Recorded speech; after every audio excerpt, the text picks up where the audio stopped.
It ain't easy being a man these days. Hard to even say for sure what a man is. A provider, a lover, maybe even a hero. One thing's for sure. A journey towards being whatever a real man should be doesn't need to be done alone.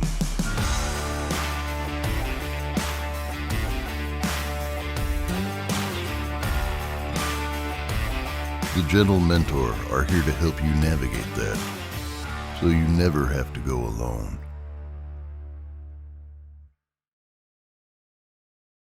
Anyway, hey, welcome to the Gentlementor podcast. We're so grateful that you joined us today. Yeah. So yeah, welcome to the Gentlementor. We're grateful for you to join us today. And yeah, we hope you get something out of this. Anyway, so how you doing?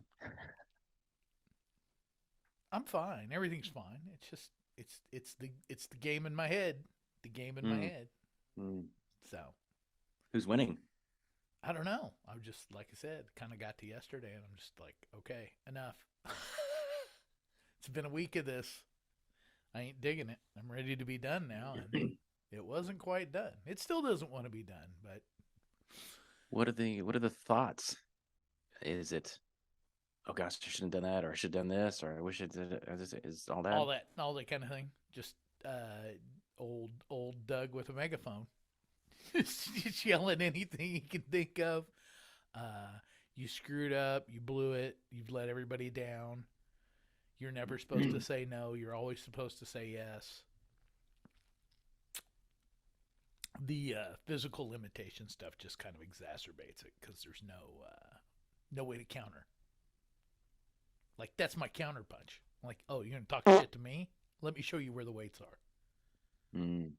Oh, you're going to talk shit to me? Let's go hit the road.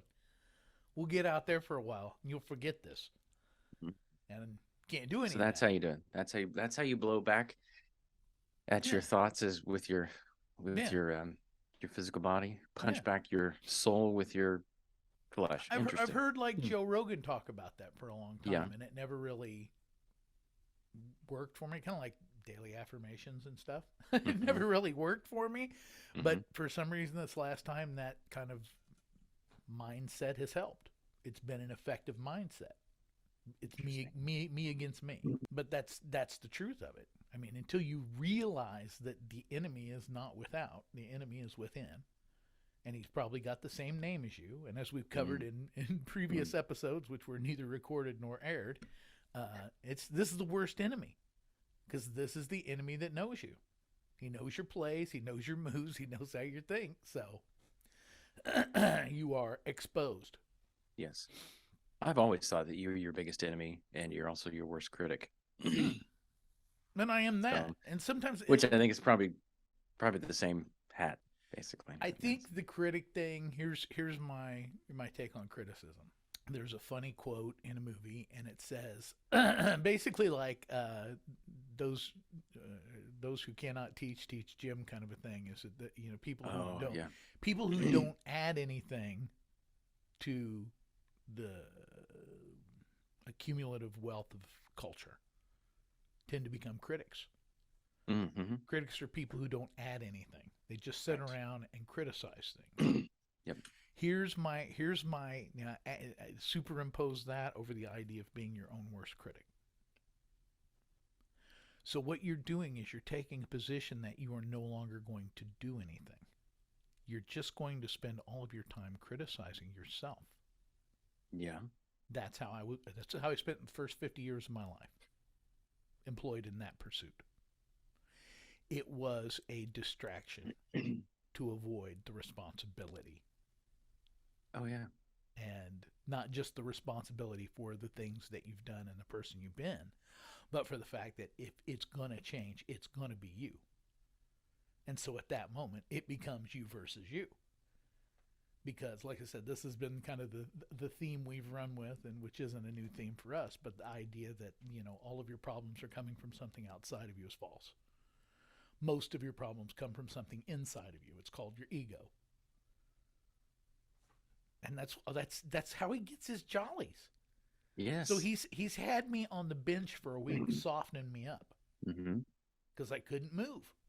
Like I told my wife, I'm like, here's how I deflect, like, or not deflect.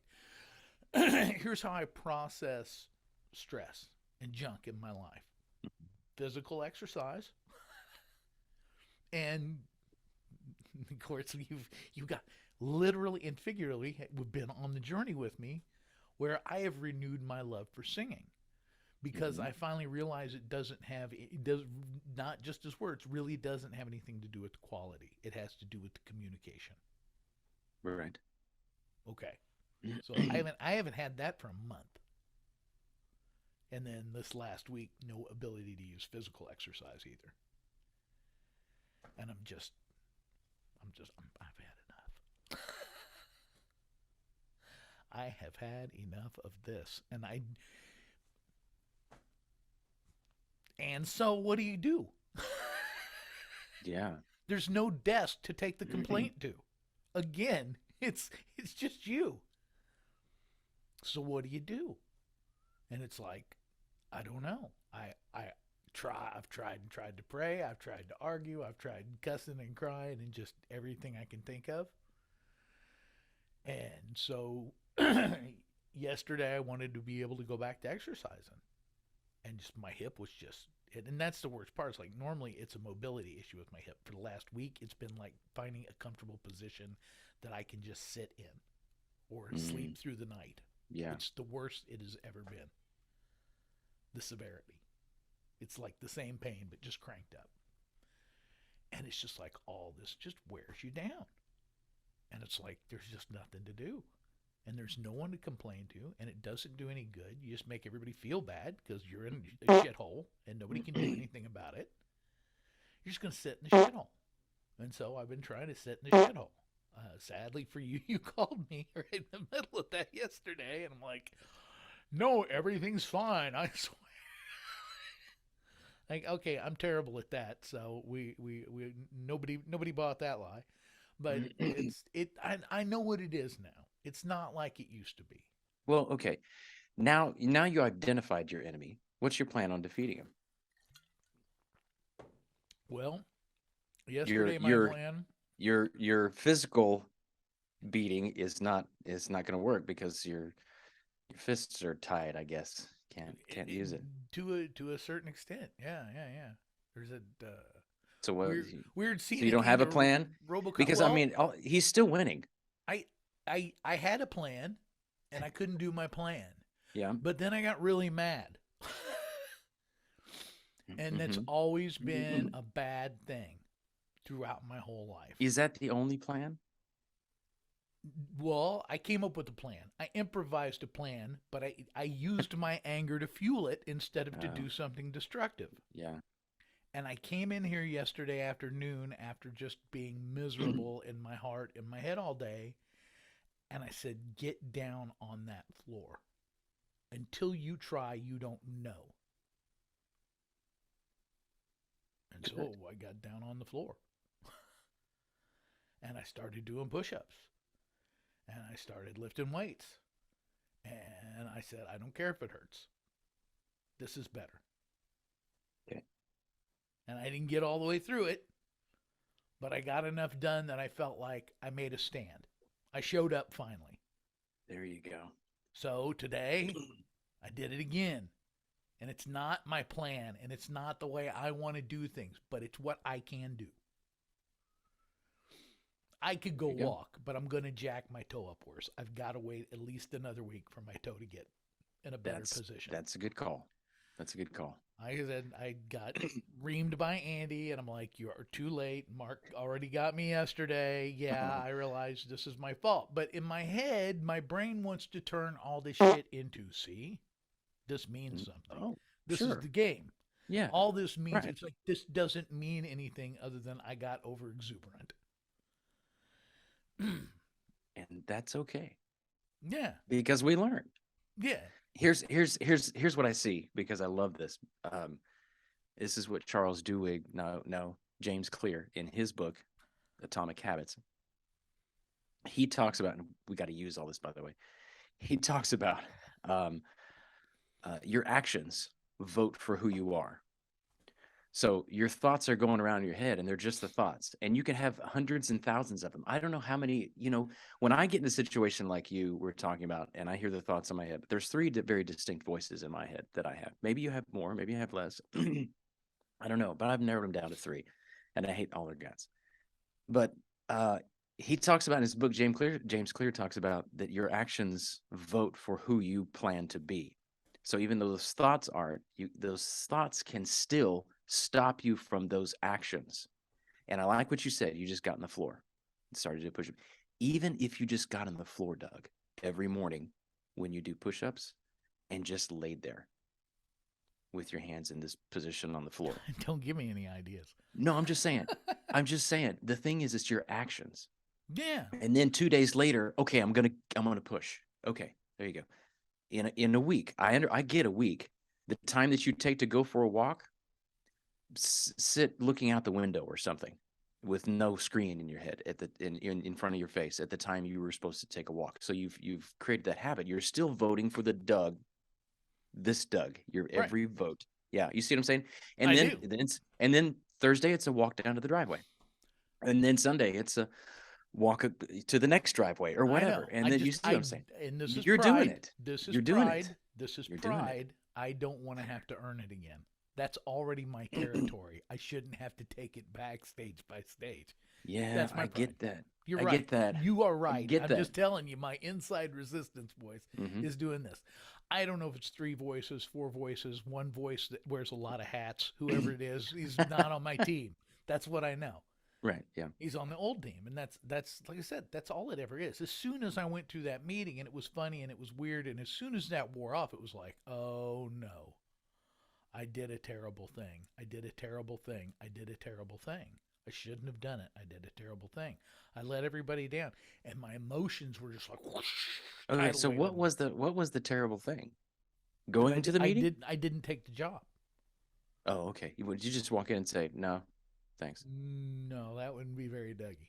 Okay. I texted you. Well, first of all, right when I got home, I was so freaking weirded out. I was like, I texted. Did they offer you the job? I'm like, dude, I wish I had a freaking video of that because that was funny as shit. At the time. That's what you meant by that text. Okay. I was looking at the text above, and it was one of the other videos that we were texting back and forth. Oh, okay. No, I went in. Okay, so yeah, I need info. Well, it was a big, long, drawn-out thing because nobody wanted to say anything. They sat here in my living room for almost a half an hour with my family, looking around awkwardly at each other. Everybody knew what the meeting was about, but nobody could say anything. So we went out to lunch, and we ate, and we blah, blah, blah, blee, blee, blee, blah, blah, blah, on and on. Lunch is over. We're still sitting there. Nobody said anything. So, luckily, I was there. And I went, so, we going to talk about anything? Or are we just going to sit here and stare at each other? Well, we don't really do So he's like, well, we haven't really talked since. I'm like, exactly. What's the story? Well, I didn't know. We talked and this and just told the congregation, blah, blah, blah, blah. Didn't know if you prayed and what you were feeling about it and all this. And I'm like, yeah, okay. This is the part I've been waiting to get to. I'm like, well, I said, I have prayed. And, as is prone to happen when I pray, and like I hear things and, I don't know exactly what to say. And Andy's like, well, has God said anything to you? And I'm just like looking at him going, I tried to text him ahead of the meeting and he didn't answer. He didn't reply. Because I'm like, I said, just remember you said that. You asked me. And he's like, his eyes rolled. He moved back in his chair. I'm like, okay, well, I prayed about it. And if I heard God correctly, I'm pretty sure it's supposed to be Andy doing it, not me. And then sit back and enjoy the fireworks. Andy's sputtering and stuttering and throwing every excuse he can think of why he is not qualified. me going, yeah, I know. I didn't want to tell you. I knew your reaction was going to be this, but I've heard all these You're right. excuses before, You're and right. I've already told you if God tells you to do it, you can bring whatever excuses you want. Just put them in a box you can carry while you're working, Yeah. because it's not going to help you, and your misery will come with it. You know, every time you try to throw an excuse at God and avoid Him, it's just going to be like somebody's just tightening a vice on your nuts. That's what it's going to feel like, and you're going to quit running, and you're going to respond, and just like, I don't think it's Okay. me. I think you got the wrong. I think you Okay. got the wrong So person. you said all that, and then what happened? How did that? Oh, it was a long bunch of. That was just Billy fluff would go and back to doing his thing, and then okay. Andy would make excuses why he couldn't for a while, and then it would come Yep. back to me, and I go, I understand. I said, look, here's the thing with me. I don't spend a lot of time arguing with God. When he said this to me, I ignored it at first. I pretended I did not hear it because I knew what good it would do me to say. Then 48 hours later, I'm praying, come on, you got a real answer. Nothing. I'm zeroed out, and I'm sitting here in front of you, so I got no other option. I say this to you knowing you ain't going to like it. But I say to God, okay, if that's the answer, how do we make it work? I'll go beyond. I'm not going to argue with you. That's what you want. How do we do it? Give me a plan. Okay. I said, I have a plan. Do you want to hear the plan? Well, no, but okay. So I told him, I'm like, look, Billy, you got 6 months almost before you leave. You can be mentoring Andy. He can be job shadowing you, so he finds out exactly what it is he's being asked to do. Practical every day. When you leave, he'll still have access to you via the phone or internet, but I'm right here too, and I will help too. You know, if I need to come up once in a while to do a sermon or help out in some way, I can do that. But logistically, there ain't no way to make this work. I can't 2-hour back and forth. Yeah. I mean, I probably could, but I ain't gonna. So I don't anyway, wanna. we left, and then it was all like that, and everybody hugged, and we was all friends, and they left, and I'm sure they had a great, interesting conversation on the way home. Basically, I got a text from Andy. We're not going to tell anybody we met with you. And that's when you texted me and said you wish you had the video. Yeah. Okay. And you felt pretty good until when? The next day? Yeah, roughly. Yeah. Okay. Okay, help me figure this out. Took long enough for the exhilarating high of that weird moment to pass.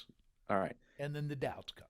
Then help me connect these two things that you've presented me here.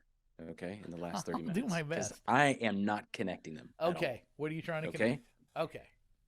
We started this conversation about the voices in your head and how many you should have, you didn't do this, you should have said this, right? We started their conversation. Okay, so here's Doug, and then you're in the shithole. I'm paraphrasing, or the shit. Yeah, that's what I said. I think that's an exact. I think that's what you said. Okay, now you tell me this story of this meeting with these fellas that you had about a proposition that they had for you, and how you gently laid out faithfully what God had told you.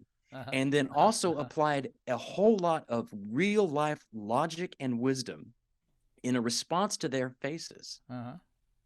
And I'm listening to that going, there's stuff I need to learn from how you lead yourself and put yourself in a position when you remember. I'm seriously, I'm like, dude, you wrote a book on this. It's just what I do. So yeah, okay. And then now I'm trying to connect those two. That's what Billy said to me at one point. You walk out of that meeting. I would have walked out of that meeting thinking, thank you, Jesus, for giving me a head on my shoulder and guiding my path. That's something like that. Like I said, there was a high to it. How did we get here? What's happening? A good night's sleep, and I turned my back, and the voices are back because that's what they do. They see the opening. Oh, he's weak. Weren't Here's there. The moment. You know why? Because they're critics. They've never been in a meeting like that. Yeah. No, it's Monday morning quarterback. No, it's hey, God's been on me all week. It's been like, yeah. I'm just because your exact quote, Doug, was this. When I said, what is it that you did? And you said, I did what I should have done this. and I did what pissed everybody. I will have to go back and look at it. Your exact quote was, you said, you made everybody mad. That's in my head. That's what you That's said. what the voices in my head are telling me. Right. You've disappointed everybody. You let your wife down. Dude, that's the only voice that's not lying. Because he's right. But they're not mad at you. They're mad at you told them the damn truth in their hearts. Yeah. That's what they're mad at. And like Andy's responses since that have gone from like very resistant to lightly resistant to almost no resistance at all now. He's almost to the idea? Yeah. Okay. No, there's no reason for it. It is not, I did kind of explain. You're right, but this is not a reasonable, rational, thoughtful thing. This is purely emotion. Yes. That's what I said. It hit me like a tidal wave of emotion, and it was all this. Oh man. And it was like after a little while, I'm like, wait a minute. Think about this. Yeah. Don't ride the wave. You know better than to ride the wave. But when you haven't been to the ocean for a while, and that first wave pops up and grabs you, it's kind of a moment of like, oh shit, the ocean's powerful. Mm-hmm. I mean, it looks really pretty, but if you get stuck in that, it can be bad. And like I said, it's just been a week of like in my head going, that's not true. That's not true.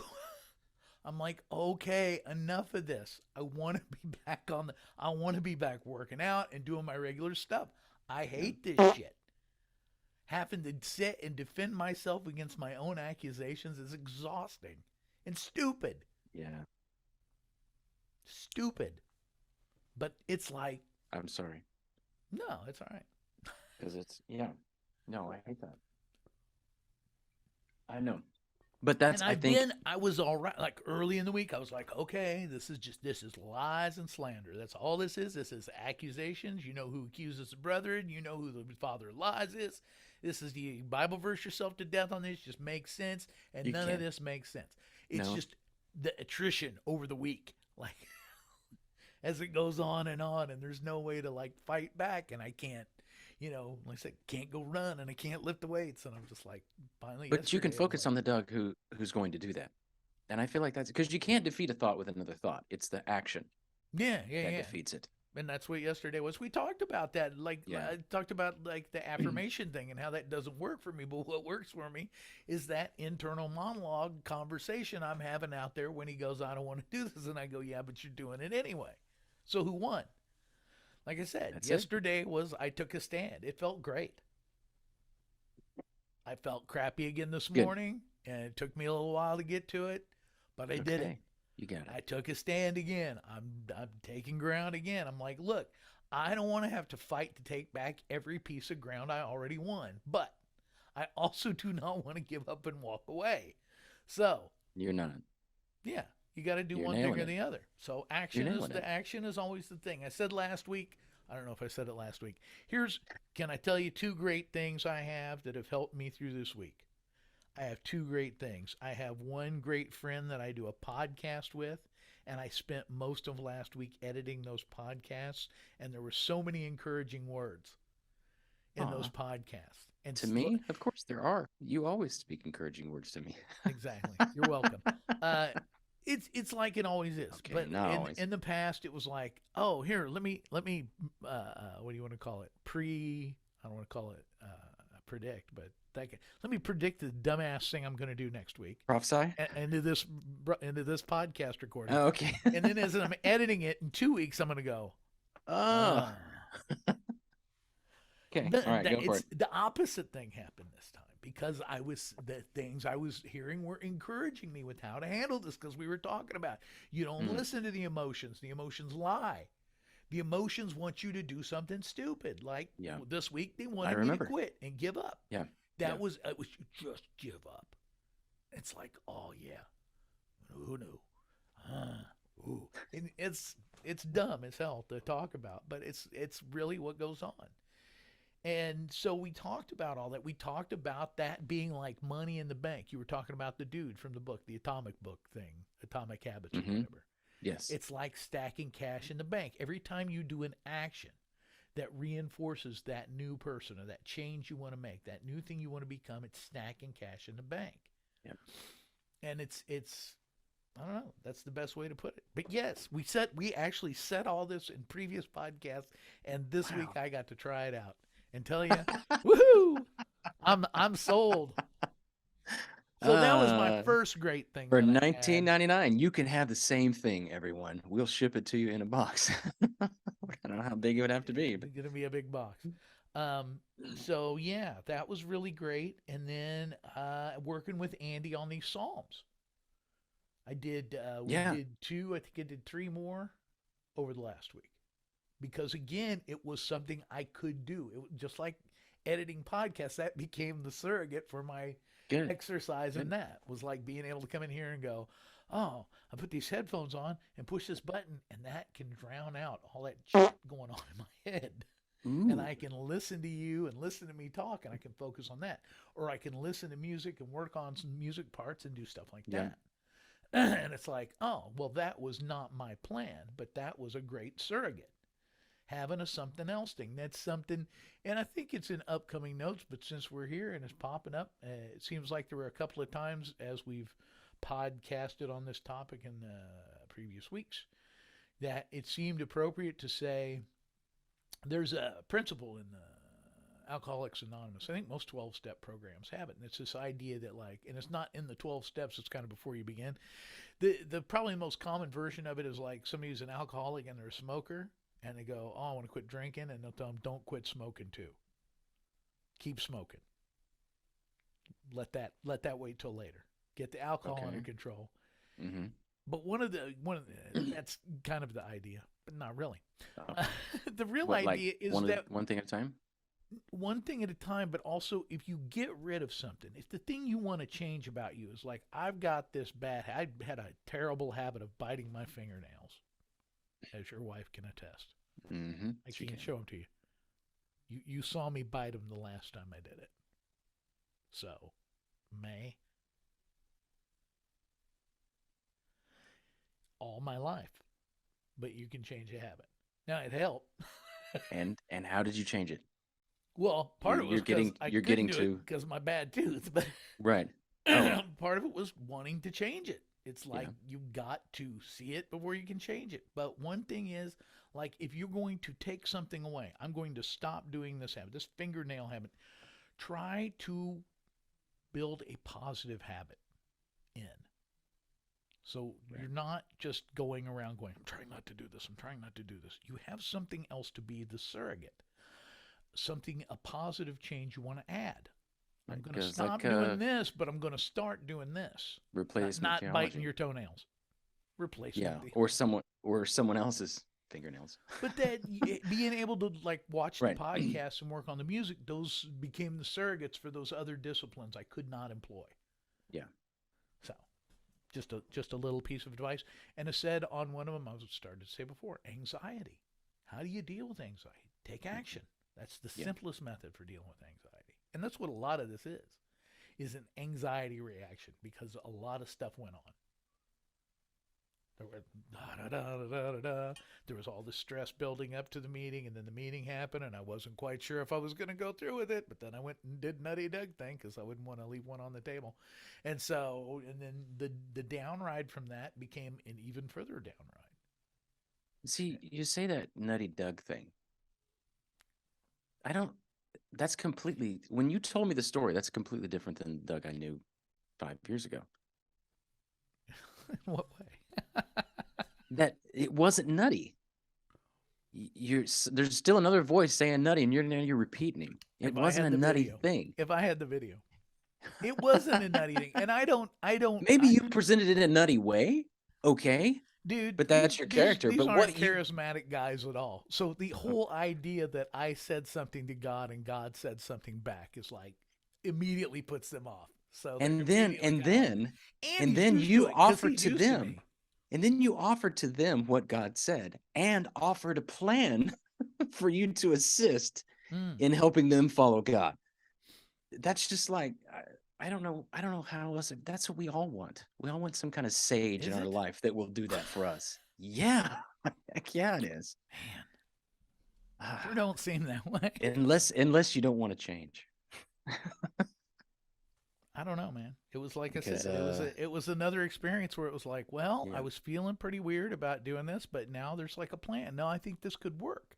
See, and that stuff you were saying about coming in and being a babysitter, that can translate, and I get what you're saying, and we're talking spiritual, but that can translate across so many other things too. I mean, you know, if you're single and you're dating someone who's just out of a relationship or whatever, you get that things. Now you have accepted problems that you don't need to accept. They're not yours. They're not sitting in front of you.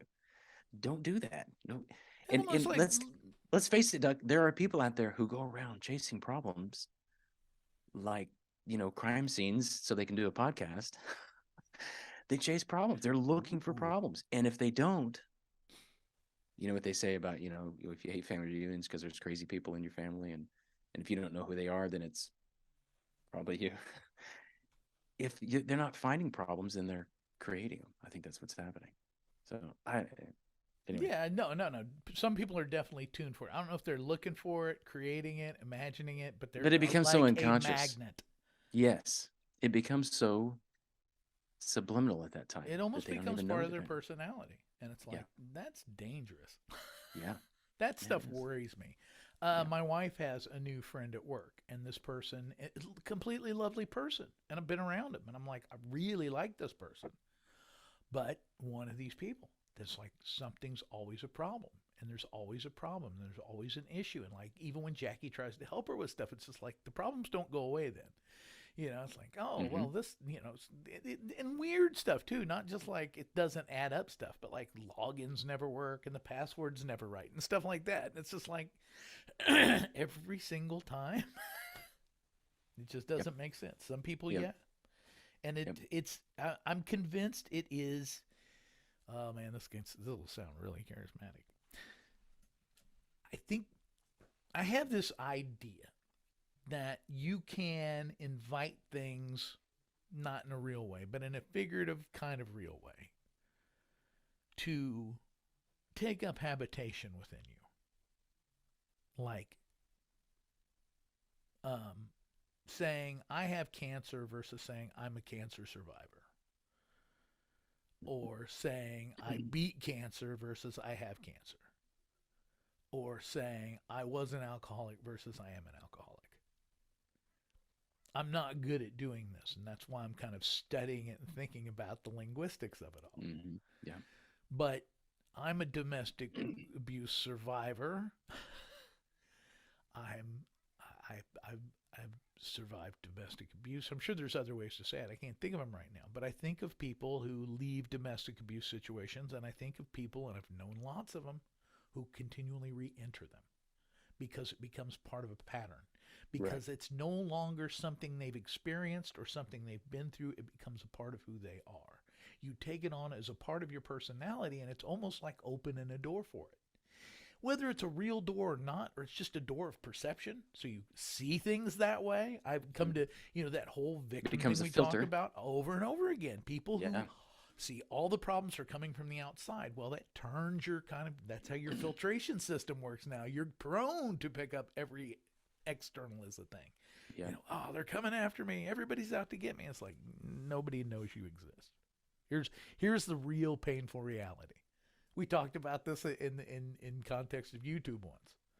Like that's the real hurtful reality of YouTube. It's like nobody's going to love you or hate you. You're mostly going to be ignored. Yeah. Yeah. I mean, then that's what really hurts. And that's what I think what most people are really scared of.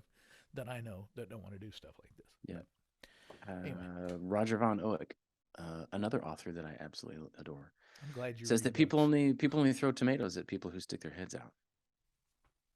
So critic syndrome again. Yeah, there you go. So when your head sticks out above the crowd, and there's few of those that we see, like your YouTube example, that's true. They get criticized, but most by and large, we just get ignored. And that's why and this goes off in completely different direction probably than we want to go, but Hey, this whole that's this not whole allowed. this whole global social thing is good and bad. It's good in this sense right here, but it's also bad in the fact that now we have such a global perspective. Sometimes we forget about just the people in our circle, just the 10 or 12 of us that we can really affect: our family, our co-workers, our closest friends that we have beers with on Friday nights, whatever. We got that's where we got to Is that put our on the focus. calendar? I didn't get a notification. Oh, Beers I'm sorry. Friday. We gotta focus on that circle rather than on this. That needs to be the number one circle. Then we can focus on the giant circle. Yeah. And because there's so much you can do in there. Anyway, Well, I can use my friend from the meeting. It'd be a great example here. It's that internet circle is really appealing because the drama is somebody else's, and when you get bored and tired, you just turn it off and walk away. You really limit your involvement when you're working with real people. And then you turn the monetization switch on, and then it becomes even more attractive. Yeah. You got real people, got real messes, and they don't clean up easily, and they don't go away. The real people that live under your roof have a problem. It's hard to just. I was just talking to my daughter the other day, and we were talking about. That's good. You should talk to your children. I do. There's a tip you can take from the gentleman. Talk to your children. Talk to your children. Have conversations with them. We were talking about how when she grew up, she remembers me as very stoic and very, never saw me cry, never saw me get stressed out over a problem, she just thought she never saw the real side of me. And I'm like, no, that was the real side of me. It's just I didn't show you all of it. I didn't show you the times that I did cry, and then I wiped my tears and waited long enough so my eyes weren't so red, and then came into the living room or whatever. I just didn't show all of it. But I've changed so much, and she was talking in contrast about how I've changed so much, and now I'm a little bit more. And she started to use the word vulnerable, and this is where I'm going with this because we talked about this a few weeks ago, I think. And I was like, no, I hate that word. I hate the word vulnerable. So we argued over it a little bit: vulnerable versus what we call it, transparent. And I finally told her, look, I identify as transparent. So and my pronouns are who, where. I will tell you, and I am now invisible. I don't know, and I don't care. A lot. This is going to fly in the face of a lot of what common current wisdom. I wish I had done it your way and hid more. Oh, of my. See, just because, and I know everybody wants this. We got everyone going Monday morning quarterback. Here's why I'm going to encourage it. Is because she saw you. I saw you the same way, and I didn't see it as cold or hard. I saw it as Mark doesn't get rattled, and I think first of all that's a very attractive quality. Second of all, it was a great example to me because it was like, well, I don't have to just dump everything that goes through my head. Yeah. When you have kids, that matters a lot, and it's not about hiding from your kids or lying for your kids. Kids don't need to know all that stuff. No. They don't need to see your weak moments and your failings and stuff. I tried to do my best to show my kids a well-rounded version of me. They probably got to see, well, it's not probably, they definitely got to see the worst side of me and the bad side of me. And I did a lot of apologizing and repenting and doing some stuff that probably wasn't very dadly in a lot of dad books, but I wish I would have been a little more stoic and not dragged everything in front of them and we didn't drag everything in front of them, but I'm just a more emotive person. I always have been. Yeah. I don't know. It's interesting because our daughters are the same generation. I don't know. Yeah. And there's a contrast of how they were raised in the household, but your daughter, granted, she was your oldest one anyway, was raised partially in our household, but it's just different in the generations because but it's just funny that, I don't know. It's like the two different sides of a magnet. It's like my daughter wishes that I was more vulnerable, I guess, in that era. And I'm like, no, I don't. I really wanted to portray that I'm not rattled by it, even though I am. And so your battles in your head, I have them too. Oh, I know. Like I said, And it took me years to find out, but I finally yeah. found out. I'm like, oh, okay. It's not. I'm And that's not what they that are. different. You No. just, like I said, you have much better Yeah. control systems in place. I just never had them and never developed them and didn't see any reason to. That's until probably I brain damage on my part, I'm sure. I had brain destroyed damage. and destroyed and destroyed, and then I went, oh man, if I quit doing that, if I could square up and run straight for a while and not cause any malfunctions and. Anyway, hey, welcome to the Gentlementor podcast. We're so grateful that you joined us today. Yeah. Because we've only been talking here for And about an scene. hour. Yes.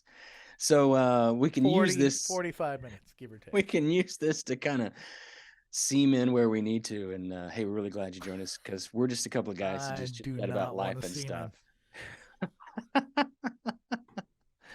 I can't. Yeah, anymore. sorry, I forgot to let you intro. That started as a right. conversation Well, see and women, became then. a podcast in the middle. So yeah, it did. It did. It was accidental. It was an accidental podcast, accidentally on purpose. Accidentally on purpose. So yeah, welcome to the Gentlementor. We're grateful for you to join us today.